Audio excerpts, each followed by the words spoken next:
যখন আল্লাহ রসুল বলেন খায়রুন নিসায়ে, সবচেয়ে উত্তম নারী কে,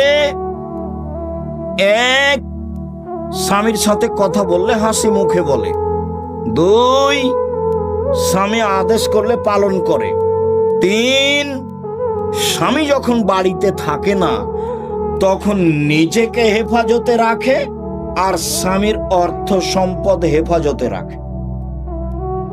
ভালো নারী কিভাবে সংসার করেন জানা নাই। আপনার জীবনে আমার পক্ষ থেকে দুইটা উপদেশ থাকছে।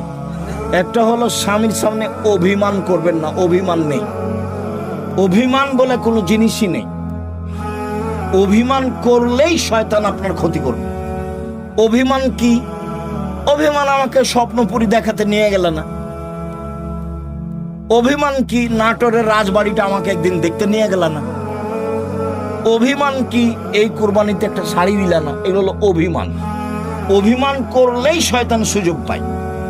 আর যদি আপনি বলতে শিখেন, যেভাবে আপনি রাখবেন আমি সেভাবেই খুশি, মোটা কাপড়ে আপনি খুশি তো আমি খুশি, চিকন কাপড়ে আপনি খুশি তো আমি খুশি, আমার পক্ষ থেকে প্রতিবাদ নেই, অভিমানও নেই, তো শয়তান কি করবে তাহলে?